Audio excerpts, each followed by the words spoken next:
Hello guys, welcome to CBJ vlogs. ஒரு எப்படியான dish பார்க்கலாமா? நாட்டுக்கோழி குழம்பு எப்படி செய்யுதுன்னு பார்க்கலாமா? ஸோ இதுக்கு ஒரு பேனில் மட்டும் ஆயில் ஊற்றிட்டு வந்துட்டு இது கூடவே மட்டும் ஆனியன்ஸ் மட்டும் சேர்த்துக்கலாம். ஸோ ஆனியன் சேர்த்துனதுக்கப்புறம் இது கூட கொஞ்சமாக ஜீரகம் சோம்பு வந்துட்டு சேர்த்துக்கிறேன்.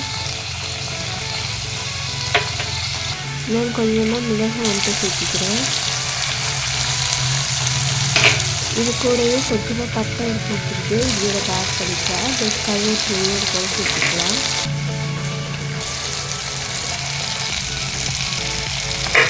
ஸோ இப்போ இது கூட கொஞ்சமாக லைட்டாக தக்காளி வச்சுருக்கு, ஸோ அது இது கூட சேர்த்துக்கலாம். நீங்கள் வந்துட்டு இது கூட ஒரு சின்னதாக பூண்டு, சின்னதாக இஞ்சி, கொஞ்சம் பூண்டு எடுத்துருக்கேன். அண்ட் தென் வந்துட்டு இது கூட குழம்பு மிளகாத்தூள் வந்துட்டு இது கூட ஆட் பண்ணிக்கிறேன். இப்போ இதை நல்லா வந்துட்டு மிக்ஸ் பண்ணிக்கிறேன். மிக்ஸ் பண்ணிவிட்டு இதை தனியாக வந்துட்டு மிக்ஸி ஜாரில் வந்துட்டு ஷிஃப்ட் பண்ணிக்கலாம். ஸோ இப்போ இதை வந்துட்டு நம்ம பேஸ்ட் பண்ணி எடுத்துக்கலாம். இது கூட நான் கொஞ்சமாக வாட்டர் ஆட் பண்ணிக்கிறேன். ஸோ இப்போ இது இந்தளவு நல்லா நான் வந்துட்டு மிக்ஸ் பண்ணி கிரைண்ட் பண்ணிக்கிட்டேன்.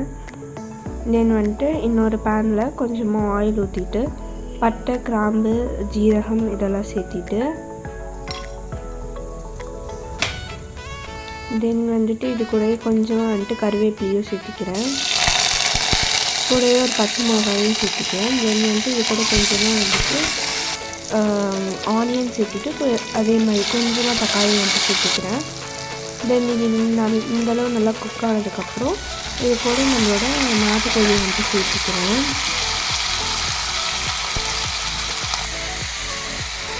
ஸோ இப்போ இது கூட கொஞ்சமாக மஞ்சள் சேர்த்துக்கிறேன்.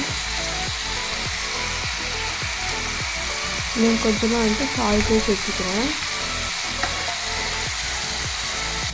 நம்ம முன்னாடியே ஆல்ரெடி பேஸ்ட் பண்ணி வச்சுருந்தோம் இல்லையா, அந்த பேஸ்ட்டில் வந்துட்டு இது ஆட் பண்ணிக்கிறேன். இது கூட வந்துட்டு சிக்கன் மசாலா கொஞ்சமாக ஆட் பண்ணிக்கிறேன். கூடவே கொஞ்சமாக வந்துட்டு இது கூட வாட்டர் ஆட் பண்ணிவிட்டு இப்போ இதை நல்லா வந்துட்டு குக்காக விட்டுடலாம். ஸோ இப்போ நான் இதை வந்துட்டு விசில் வந்துட்டு விட்டு எடுத்துக்கிறேன்.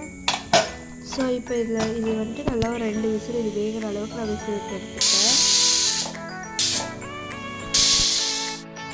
விசில் விட்டதுக்கப்புறம் ஓப்பன் பண்ணால் நம்மளோட யம்மியான நாட்டுக்கோழி குழம்பு வந்துட்டு ரெடி ஆகிடும்.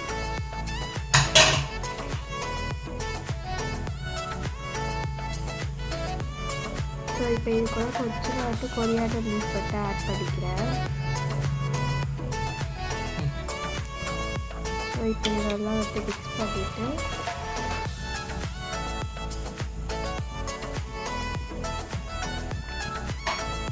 லைட்டாக வந்துட்டு பாயில் பண்ணிவிட்டேன் கொரியாண்டர் போட்டதுக்கப்புறம்.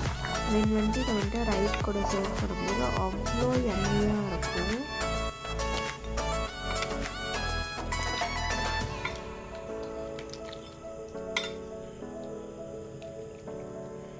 நம்மளோட எம்மியான நாட்டுக்கோழி குழம்பு வந்துட்டு ரெடி ஆகிடுச்சு. ஓகே கைஸ், பாய், தேங்க்யூ. லைக் பண்ணுங்கள், ஷேர் பண்ணுங்கள், சப்ஸ்கிரைப் பண்ணுங்கள்.